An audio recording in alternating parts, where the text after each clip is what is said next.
नमस्कार, मैं हूं अंकुर और आप देख रहे हैं सत्य हिंदी बुलेटिन।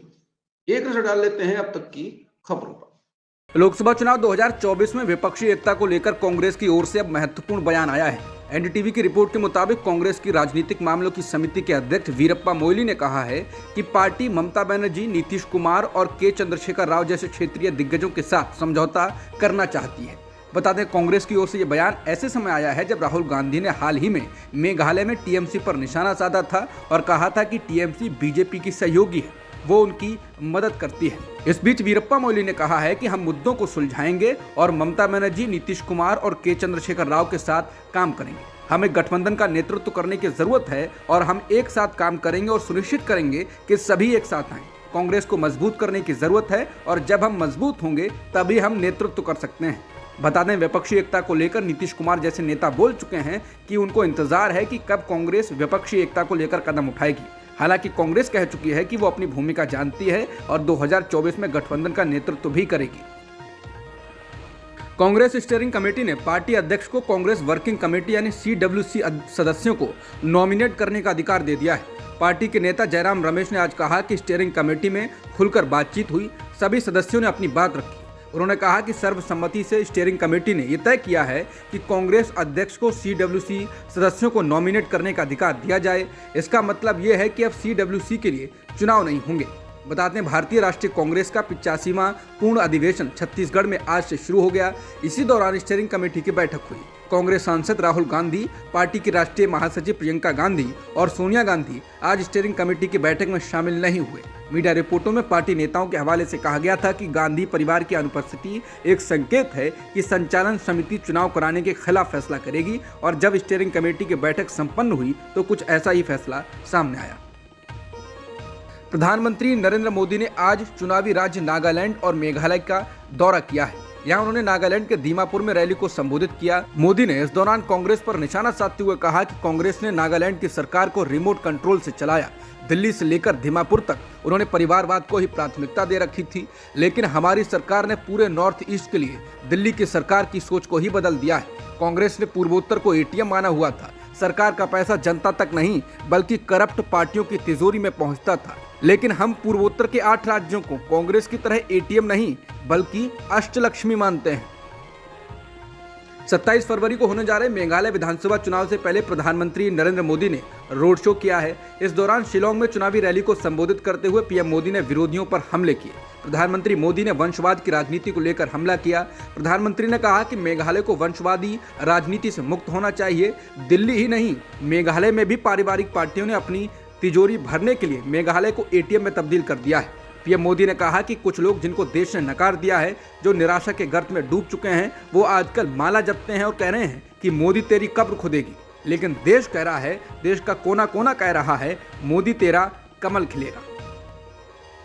वारिस पंजाब दे के प्रमुख अमृतपाल सिंह के साथ ही लवप्रीत तूफान को रिहा कर दिया गया है। जेल से बाहर आने के बाद तूफान और संगठन के बाकी लोगों ने बोले सो निहाल के नारे लगाए। इस दौरान लवप्रीत ने कहा कि उसके साथ कस्टडी में पुलिस की ओर से कोई बुरा व्यवहार नहीं किया गया है।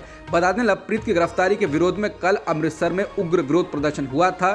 सैकड़ों लोग पुलिस से भिड़ गए थे। कट्टरपंथी नेता अमृतपाल सिंह के समर्थकों ने बृहस्पतिवार को पंजाब के अमृतसर जिले में एक थाने पर हमला किया और वहां तब तक डटे रहे जब तक उन्हें आश्वासन नहीं मिला कि गिरफ्तार किए गए लवप्रीत तूफान को रिहा करा जाएगा। एनडीटीवी से बात करते हुए पंजाब पुलिस के SSP हरपाल सिंह ने कहा कि कल जो हुआ वो नहीं होना चाहिए था। पंजाब पुलिस ने जवाबी कार्रवाई इसलिए नहीं की क्योंकि अमृतपाल अपने साथ गुरु ग्रंथ साहिब लेकर आया था।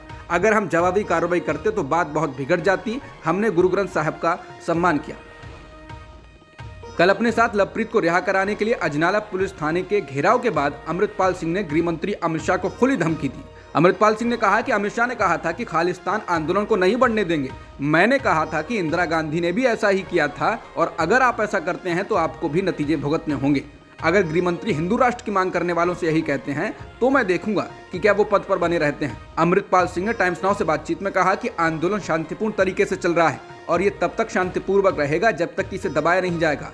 वारिस पंजाब दे के प्रमुख ने कहा वो पूरे सिख समुदाय को धमका रहे हैं। एक तरफ कहते हैं कि वो सिखों के मित्र हैं और इंदिरा गांधी व कांग्रेस की तरह नहीं है, लेकिन दूसरी ओर अगर वो ये बयान देते हैं कि खालिस्तानियों का शांतिपूर्ण आंदोलन कुचल देंगे तो वो वही कर रहे हैं जो इंदिरा ने किया था।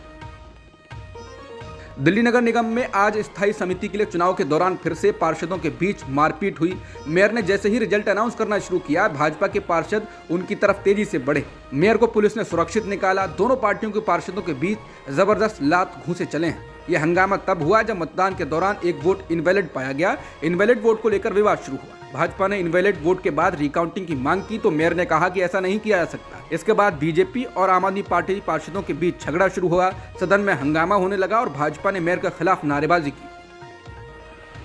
दिल्ली सरकार ने अपने अधिकारियों को निर्देश दे दिया है कि वो एलजी के आदेश को सीधे लागू न करें। इस बारे में सभी मंत्रियों ने अपने सचिवों को पत्र लिखा है कि उपराज्यपाल विनय कुमार सक्सेना से कोई आदेश मिले तो संबंधित मंत्री को पत्र लिखें। दिल्ली के उप मुख्यमंत्री मनीष सिसोदिया ने कहा कि उपराज्यपाल से सीधे तौर पर मिले आदेश संविधान और सुप्रीम कोर्ट के निर्देशों का उल्लंघन है। ऐसे में उपराज्यपाल के आदेशों का पालन करने को सरकार गंभीरता से लेगी। एलजी और दिल्ली सरकार के बीच कई मसलों पर टकराव की स्थिति बनी हुई है। इसमें स्कूल शिक्षकों को प्रशिक्षण के लिए फिनलैंड भेजने का मसला भी शामिल है। इसे लेकर दिल्ली सरकार की फाइल उपराज्यपाल के पास है, लेकिन उन्हें अभी तक इस पर मंजूरी नहीं दी है। हिंडनबर्ग की रिपोर्ट के सामने आने के बाद से अडानी ग्रुप के शेयरों में गिरावट के चलते अब एलआईसी को बड़ा नुकसान हुआ है। अडानी ग्रुप की 5 बड़ी कंपनियों में अपना स्वामित्व रखने वाली एलआईसी की हिस्सेदारी का मार्केट प्राइस यानी कि बाजार कीमत पहली बार इसके परचेज प्राइस से नीचे गिर गया है। इंडियन एक्सप्रेस के मुताबिक गुरुवार को एलआईसी की हिस्सेदारी का मार्केट प्राइस 26,861 करोड़ रुपए था, जो इसके 30,127 करोड़ रुपए के परचेज प्राइस से लगभग 11% कम हो गया है। बता दें, एलआईसी अडानी ग्रुप की कंपनियों में सबसे बड़ी डोमेस्टिक इंस्टीट्यूशनल शेयर होल्डर है, जिसमें से दिसंबर 2022 को समाप्त तिमाही में अडानी बंदरगाहों में 9.14%, अडानी गैस में 5.96%, अडानी एंटरप्राइजेज में 4.23%, अडानी ट्रांसमिशन में 3.65% और अडानी ग्रीन एनर्जी में 1.28% है। बता दें, कांग्रेस समेत विपक्ष ने हिंडनबर्ग की रिपोर्ट के बाद जब एलआईसी के पैसे डूबने और आम आदमी की गाढ़ी कमाई को डूबने को लेकर जब हमला बोलना शुरू किया, तब एलआईसी ने 30 जनवरी को इसको लेकर सफाई दी थी और कहा था कि एलआईसी के पैसे बिल्कुल सुरक्षित हैं, उसका पैसा नहीं डूबा है, क्योंकि उसने जितनी वैल्यू के शेयर खरीदे हैं वो कुल खरीद वैल्यू यानी कि परचेज प्राइस 30,127 करोड़ रुपए है और उसकी मार्केट वैल्यू अभी 56,142 करोड़ रुपए बनी हुई है। यानी एलआईसी तो फायदे में है। इसके बाद से आम आदमी को सुकून दिलाने की कोशिश की गई थी, लेकिन अब दांव बिल्कुल उल्टा पड़ गया है। पहली बार परचेज प्राइस से मार्केट वैल्यू कम हो गई है, जो जनता के लिए बहुत चिंता की बात है। सुप्रीम कोर्ट ने अडानी हिंडनबर्ग मामले में आदेश आने तक मीडिया रिपोर्टिंग पर रोक लगाने की मांग वाली याचिका को खारिज कर दिया है।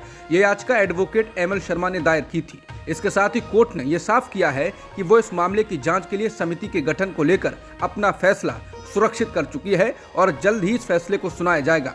मीडिया रिपोर्टिंग पर मांग करते हुए जब शर्मा ने कहा कि मीडिया सनसनी पैदा कर रही है, तो सीजीआई ने दोहराया कि उचित तर्क दें, मीडिया रिपोर्टिंग पर रोक नहीं लगाई जा सकती। सीजीआई ने यह भी कहा कि बेंच जल्द ही आदेश पारित करेगी। बिहार में नवगठित राष्ट्रीय लोक जनता दल के अध्यक्ष उपेंद्र कुशवाहा ने विधान परिषद की सदस्यता से इस्तीफा दे दिया है। उन्होंने अपने इस्तीफे की घोषणा ट्विटर पर की और नीतीश के नाम संदेश भी दिया। उन्होंने लिखा, मुख्यमंत्री जी, त्वदीयम वस्तु तुभ्यमेव समर्प्ये। आज मैंने विधान परिषद की सदस्यता से इस्तीफा सौंप दिया है। मन अब हल्का है। चक्रव्यूह से बाहर आ जाने की सुखद अनुभूति हो रही है। याचना का परित्याग कर रण के रास्ते पर निकल पड़ा हूं। यूक्रेन पर रूस के आक्रमण की पहली वर्षगांठ की पूर्व संध्या पर संयुक्त राष्ट्र महासभा ने इससे जुड़े एक प्रस्ताव को मंजूरी दी। इस प्रस्ताव में व्यापक, न्याय संगत और स्थायी शांति लाने और रूस से यूक्रेन में शत्रुता खत्म करने और तत्काल सेना वापस लेने की मांग की गई। लेकिन जब इस प्रस्ताव पर वोटिंग हुई तो भारत इससे एब्सटेन कर गया, यानी दूर हो गया। इसका मतलब है कि भारत ने ना तो इस प्रस्ताव का विरोध किया और ना ही इसका समर्थन किया। ऐसा ही चीन ने भी किया। कुल 32 देश वोटिंग से दूर रहे। 193 सदस्यीय यूएनजीए में मतदान के दौरान 141 सदस्य देशों ने प्रस्ताव के पक्ष में मतदान किया, जबकि 7 ने प्रस्ताव का विरोध किया। संयुक्त राष्ट्र में यह प्रस्ताव तब लाया गया है जब रूस यूक्रेन युद्ध के 1 साल होने से पहले अमेरिकी राष्ट्रपति जो बाइडेन यूक्रेन पहुंचे थे। इस पर रूस ने तीखी प्रतिक्रिया व्यक्त की और परमाणु हमले की चेतावनी भी दी। भारतीय अमेरिकी अजय बंगा को अमेरिकी राष्ट्रपति जो बाइडेन ने विश्व बैंक का प्रमुख नामित किया है। अगर विश्व बैंक के निदेशक मंडल द्वारा पुष्टि की जाती है तो बंगा दुनिया के 2 शीर्ष अंतर्राष्ट्रीय वित्तीय संस्थानों अंतर्राष्ट्रीय मुद्रा कोष और विश्व बैंक में से किसी एक का प्रमुख बनने वाले पहले भारतीय अमेरिकी होंगे। अजय बंगा मास्टरकार्ड के पूर्व सीईओ हैं। वो इस कंपनी में विभिन्न पदों पर काम कर चुके हैं। अजय को बिजनेस में 30 साल से ज्यादा का अनुभव है। वो American red cross, craft foods और डाउ इंक के बोर्ड में रह चुके हैं। अजय बंगा अभी private equity firm general Atlantic के वाइस प्रेसिडेंट हैं। अभिनेता नवाजुद्दीन सिद्दीकी ने अपने बच्चों की पढ़ाई लिखाई और रहने को लेकर बॉम्बे हाईकोर्ट का दरवाजा खटखटाया है। उनके बच्चे अभी उनकी पूर्व पत्नी की कस्टडी में हैं। अभिनेता नवाजुद्दीन सिद्दीकी की ओर से पेश वकील प्रदीप थोराट ने उनकी पूर्व पत्नी और बच्चों को लेकर कोर्ट में कहा कि वो और बच्चे संयुक्त अरब अमीरात के नागरिक हैं।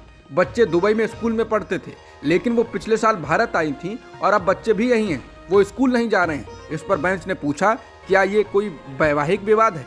इस पर नवाजुद्दीन की ओर से कहा गया कि हम 2011 में अलग हो चुके हैं। इस पर अभिनेता की पूर्व पत्नी की ओर से पेश वकील रिजवान सिद्दीकी ने कहा, बच्चे मेरी हिरासत में हैं, मैं उनकी मां हूं और बेटी ने साफ कर दिया है कि वो अपनी मां को छोड़कर किसी विदेशी स्कूल में नहीं जाएगी। इस पर बेंच ने कहा कि बच्चे बीच में ही स्कूल छोड़ देंगे तो पढ़ाई कैसे होगी? इस पर रिजवान सिद्दीकी ने कहा कि वो ऑनलाइन पढ़ाई जारी रखेंगे। अगर स्कूल अनुमति नहीं देता है तो वो भारत के एक स्कूल में दाखिला लेंगे। इसके बाद नवाजुद्दीन सिद्दीकी ने पूछा कि मुझे बच्चों के साथ बात करने की अनुमति दी जा सकती है? तो पत्नी की ओर से कहा गया कि हम रोक नहीं रहे। फिलहाल बेंच ने कहा है कि हमारा सुझाव है कि आप चर्चा करें और मुलाकात के अधिकारों के बारे में एक समझौते पर आएं। आगे की सुनवाई अगले हफ्ते की जाएगी। इसके अलावा एक अन्य मामले में मुंबई की एक कोर्ट ने एक्टर नवाजुद्दीन सिद्दीकी के खिलाफ उनकी दूसरी पूर्व पत्नी जैनब की ओर से दहेज प्रथा को लेकर दायर दोनों याचिकाओं को खारिज कर दिया है। अब तक की खबरों में इतना ही। बाकी खबरों के लिए बने रहिए सत्य हिंदी के साथ। नमस्कार।